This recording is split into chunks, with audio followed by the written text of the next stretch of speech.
Why haven't we ever heard a Royce the 5'9" and Nas collaboration? You and Nas. Why haven't we ever seen that? That would be so collaboration. Fire. That would be fire. That's like a no-brainer, right? Like now, like once you said it, it's like yeah. Especially back in the day, Jesus. we were working with Primo. Well, listen, it ain't because of me. Okay. I mean, I tried a couple times, and you know how it is with artistry, man. It's like you got to come across each other at the right time. Right time. Timing is everything.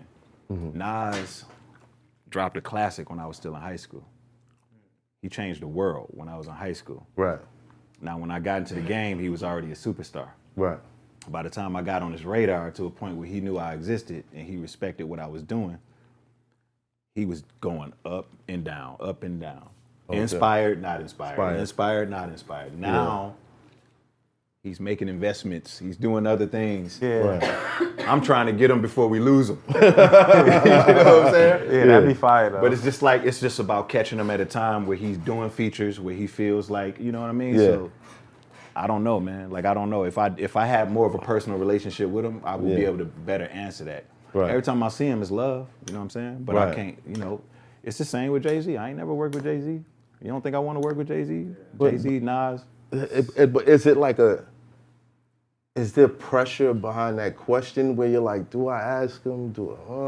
It's difficult for me to ask anybody for Why? anything. I mean, you know, man, I just don't. Communication is the key, man. Yeah, man, you know, you could give advice, nigga. That don't mean you can advice.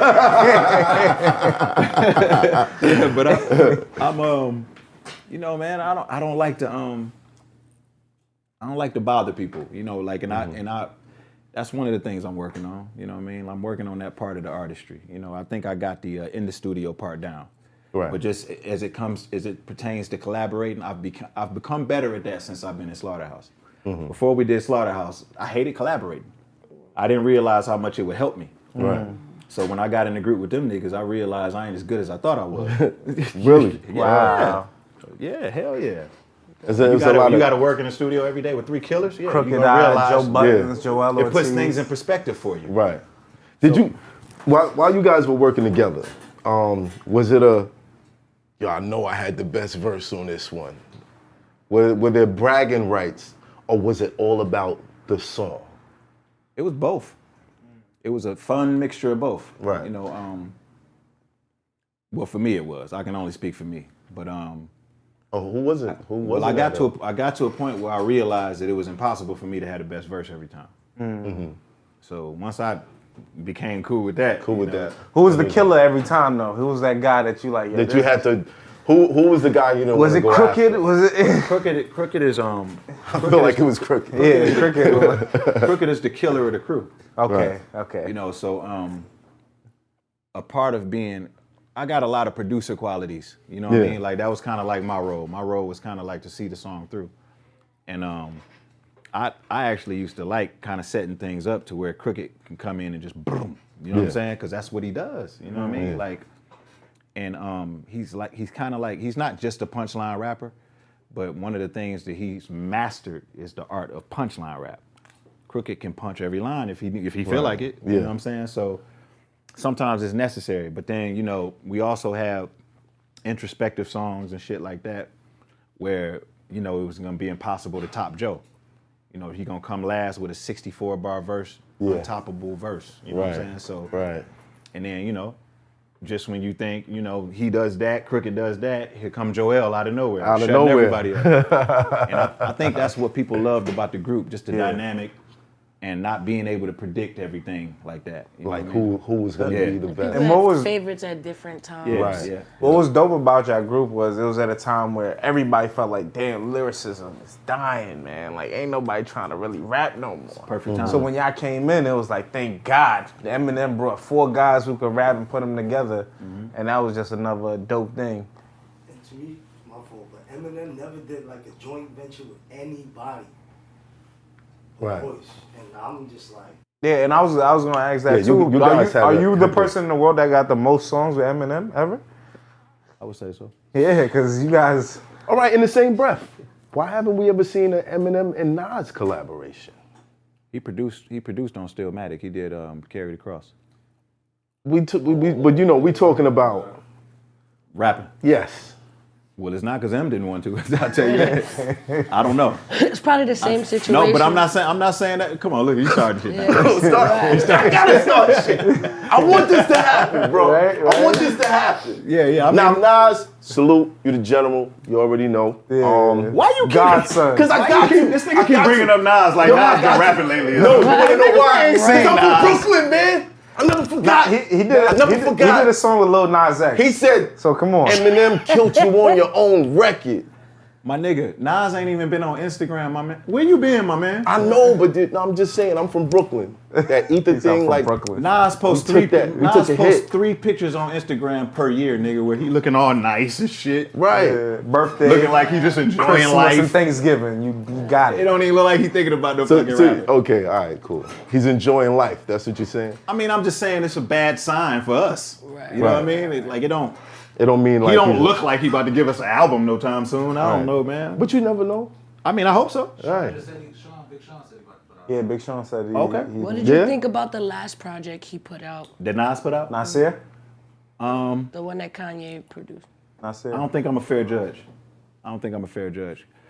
Only because I'm a Nas stan, you know. And then like it's very difficult for me to judge his albums when Illmatic exists. He had the Lost Tape, actually. It That was the written last one. exists, which I feel like It Was Written is a better album than Illmatic. Who want to argue? Right. I'll tell you this: if you and Nas were to ever get on the track, Primo, please produce that. Where you at? Yeah, that'll be fine. That's a fact. That'll be fine. Now back to the Slaughterhouse situation. What happened? What was the downfall? What was the why isn't this? It's still happening.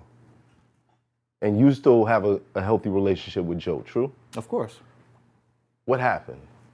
Because he came on the show I seen it. and kind of voiced what his reason was.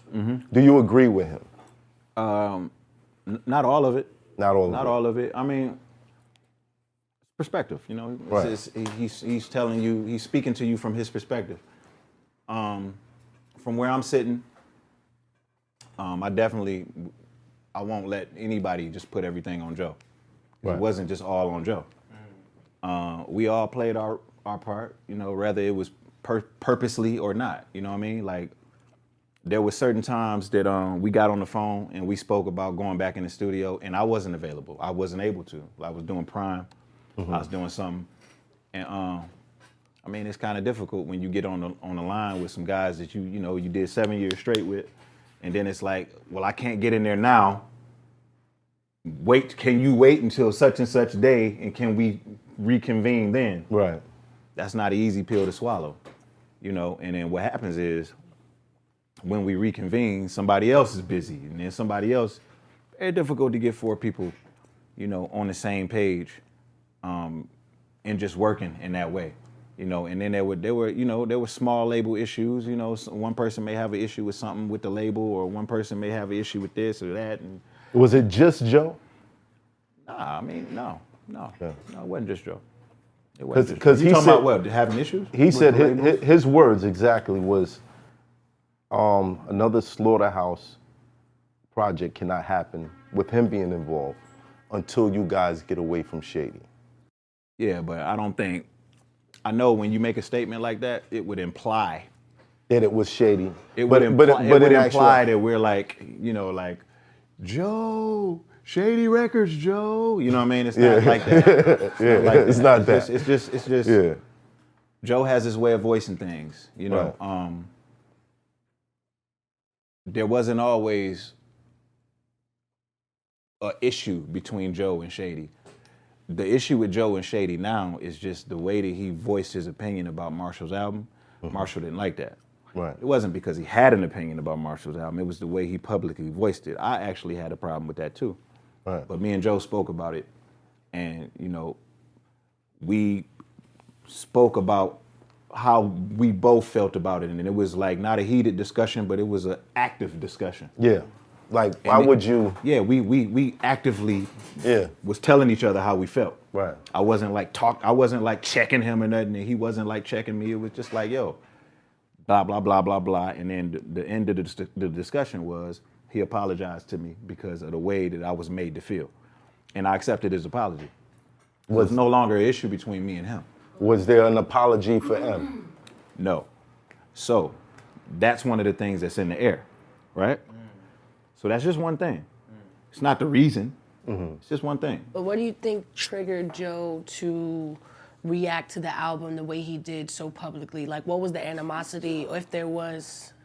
He doesn't feel like he spoke with any animosity. And see, that's the thing. Just his opinion. He doesn't feel like he spoke with animosity, but it was taken, and I'm not even sure if it was taken that way because anybody thought that it was coming from a place of animosity. Right. It was just taken as disrespect, and a lot of other words got thrown in there that he didn't agree with. Right. So what happens is he has a platform where he's saying how he feels about it, and then, M uses his platform, which is his albums, to speak about how he feels about it. Right. And, Slaughterhouse becomes collateral damage. Apparently, like you guys had a record on that album. Anything can be worked out, but it's not just that. There are other things. There were things behind the scenes going on that brought certain vibes into the studio as well. Right. Two people had some disagreements and some business dealings separate. They had some disagreements. I'm not gonna say who those two people were. Right.